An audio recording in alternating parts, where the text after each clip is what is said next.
Hello bachon, let's read this question. The question says rapid movement of sodium ions from extracellular fluid to inside the nerve cell leads to option 1 polarization, option 2 depolarization, option 3 repolarization, option 4 all of these. तो इस question के में basically हमसे ये पूछा गया है कि जो हमारा सोडियम आयंस होते हैं उनका जब रैपिड मूवमेंट होता है एक्स्ट्रा सेलुलर फ्लूइड से नर्व सेल के अंदर, तो उस प्रोसेस को हम क्या बोलते हैं. तो जो की कॉन्सेप्ट हम इस क्वेश्चन में यूज करेंगे वो है, हम जानेंगे कंडक्शन और जनरेशन ऑफ नर्व इम्पल्स के बारे में कि जो नर्व इम्पल्स होती है वो किस तरीके से जनरेट होती है. Conduction and generation of nerve impulse. तो इसमें बेसिकली हमारे कौन से दो फेजेस होते हैं जो हम देखते हैं. इसमें हमारे जो मेन हमें दो फेजेस देखने हैं मेम्ब्रेन के. हमें बेसिकली इसमें क्या मिलता है, इसमें मेन रोल किसका मिल रहा है. मेन रोल होता है इसमें सोडियम और पोटेशियम पंप का, राइट. सोडियम और पोटेशियम पंप का ये किस में हेल्प करते हैं, ये पोटेंशियल ग्रेडियंट को बनाने में हेल्प करते हैं. पोटेंशियल ग्रेडियंट में, राइट. इस पोटेंशियल ग्रेडियंट की वजह से हमें मिलता है एक्शन पोटेंशियल. अभी हम इसको डिटेल में देखेंगे, राइट. तो ये जो हमारा पूरा प्रोसेस है इसमें हमारे मेनली दो फेजेस पे चलता है. इसमें हमें दो देखने हैं, कंडक्शन के लिए दो फेजेस देखने हैं, यानी कि पहला हमारा होता है रेस्टिंग, दूसरा हमारा होता है डीपोलराइजेशन का. पहला हमारा कौन सा फेज है, रेस्टिंग. दूसरा है हमारा डीपोलराइज्ड स्टेट, या फिर इसको हम बोलते हैं रिवर्सल ऑफ ग्रेडियंट. जो ग्रेडियंट रेस्टिंग में था उसका रिवर्सल हो जाता है, इसीलिए इसको रिवर्सल स्टेज भी बोलते हैं. तो अब हम देखते हैं इन दोनों के बारे में. तो यहाँ पर हमारे आ गए दो पोटेंशियल्स के लिए हमने यहाँ पे मेम्ब्रेन्स को देखा लिया है, राइट. तो यहाँ पर बाहर हमारा क्या है, बाहर है हमारा एक्स्ट्रा सेल्युलर फ्लूइड या फिर एक्स्ट्रा सेल्युलर मैट्रिक्स. दोनों जगह यहाँ भी ईसीएम ये हमारी हैं क्या, मेम्ब्रेन्स. ये हमारी हो गई मेम्ब्रेन्स दोनों. ये मेम्ब्रेन की लाइन, ये मेम्ब्रेन की लाइन, ये दोनों हमारी मेम्ब्रेन की लाइन. तो अब रेस्टिंग फेज में क्या होगा, रेस्टिंग फेज के टाइम पर जो हमारी मेम्ब्रेन होती है वो ऑलमोस्ट इम्परमिएबल होती है.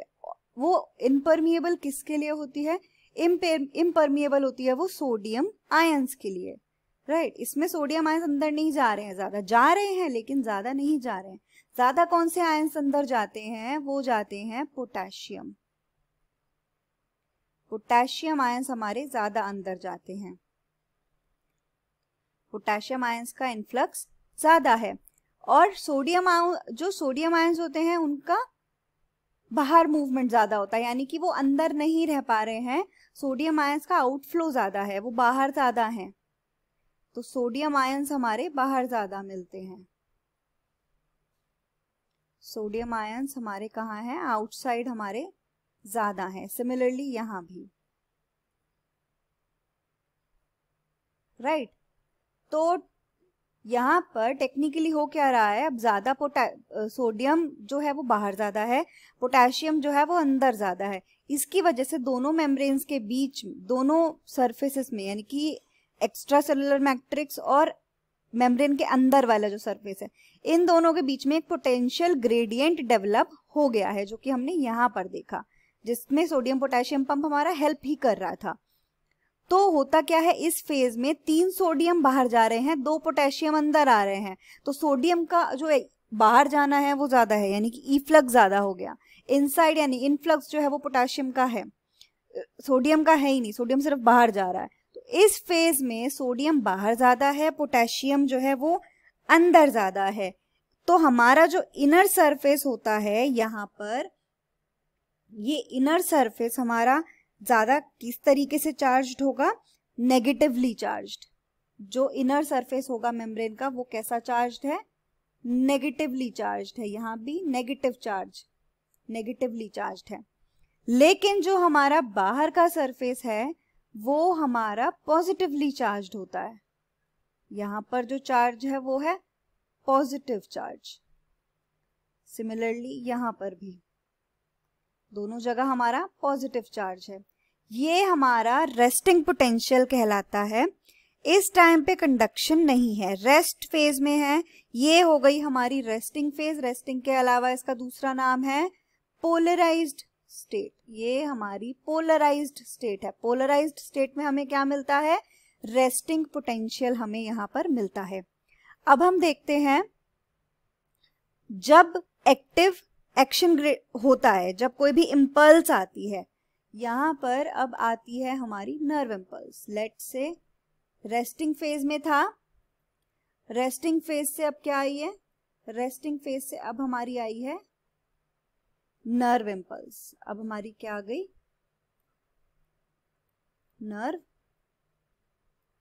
नर्व इम्पल्स ने आने के बाद क्या किया, जो ग्रेडियंट्स बने हुए थे ये ग्रेडियंट्स को पलट दिया, राइट। तो अब क्या हुआ, जब भी कोई स्टिमुलस आया, जब भी कोई नर्व इम्पल्स आती है मेम्ब्रेन की साइट पर, तो वो पर्टिकुलर पार्ट, लेट अस से कि जो ये वाला इतना पार्ट है यहां पर, बस इतना पार्ट, सिमिलरली यहां पर भी ये जो इतना पार्ट है, सिर्फ यहां पर इतने पार्ट पे स्टिमुलस आया है अभी।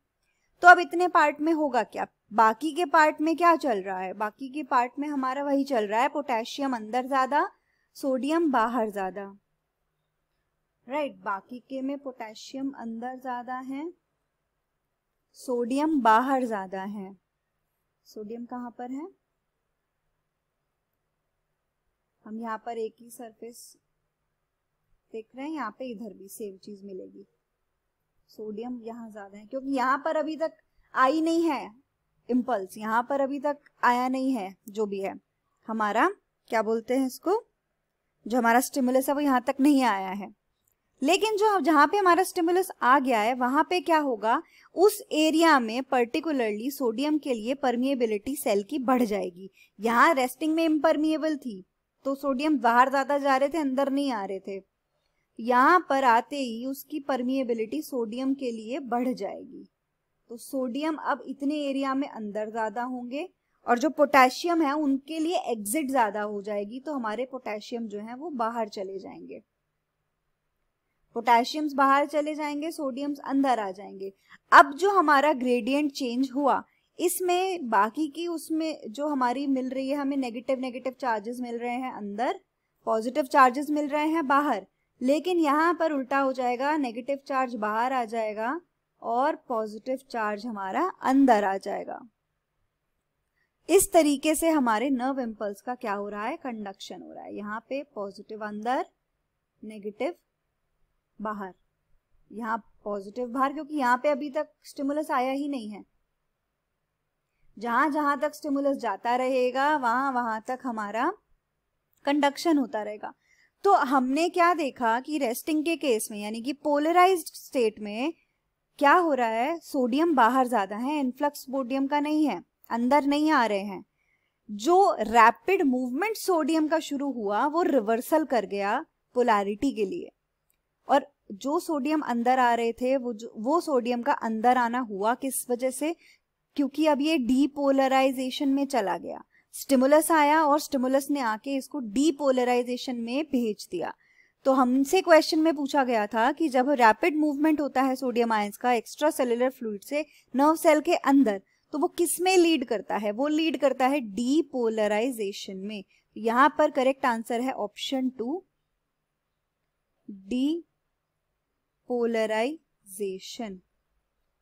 The final answer is option 2, depolarization. Hope you understood it well. Best of luck.